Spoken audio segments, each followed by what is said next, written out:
Als het goed is, had Eerstrum binnen een maand haar een eigen café weer. Ondernemers Bianca en Natasja binnen druk dwaande om Café Friesland om te bouwen naar café en lunchroom De Famkes. Voor de Noord-Hollandse ondernemers wie het een grote stap. Je maakt een beslissing, je gaat naar Friesland. We zijn hier natuurlijk al een paar keer wel in de buurt geweest. Ik ben enigszins ook nog in Drenthe geweest, maar dat is echt voor mij even te veel eigenlijk, te rustig. Dan kom je in Oostrum. Is rustig, maar eigenlijk als je naar buiten kijkt ook, je hebt een hele vrije omgeving eigenlijk. En dat hebben we eigenlijk in Purmerend, waar we eigenlijk tot nu toe nog woonden, tot woensdag niet, denk ik, hoop ik. Dan merk je gewoon dat het heel druk is. Muren komen op je af eigenlijk. En dat is het idee eigenlijk. In Friesland hebben we dat niet. Het is hier lekker open.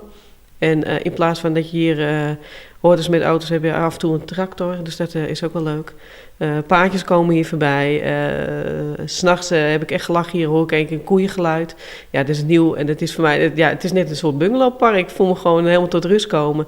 En dat is de beslissing geweest waarom we naar Friesland zijn gegaan. Friesland bevalt bij de vrouwen ontnota dus best. Maar wat willen zij nou krijgt bij de Famkesbar?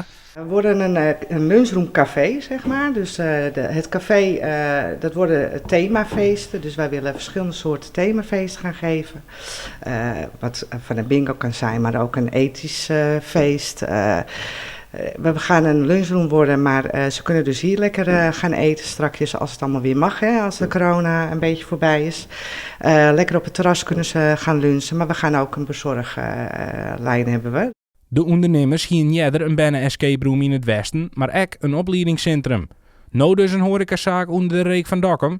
En dat wiels de meeste horecazaken nou net de meest florissante man achter de rug hebben.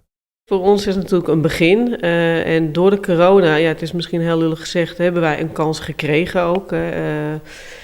Hoe zien wij de kansen? Het hoeft niet helemaal storm te lopen. Ik hoef niet rijden dik hier voor de deur te hebben, want dan krijg ik hetzelfde als in het westen. Nee, als het gewoon gezellig, gemoedelijk is en themafeest kunnen we een beetje leuk doen. Veel bestellingen hoop ik, want dat vinden we ook leuk om te doen. De bewoners betrekken we hier ook wel in mee. Er komt een leuke ideeënbus hier al. Heb je leuke ideeën, stop ze lekker in de ideeënbus. En hebben we zoiets van, dit kan wel wat worden, nodigen we de mensen uit en dan gaan we om de tafel. Dus het dorp mag zelf ook wel een beetje inbreng hebben van wat hier gaat komen eventueel. In juni hoop je de ondernemers café en lunchroom De Famkes in Eerstrum te openen.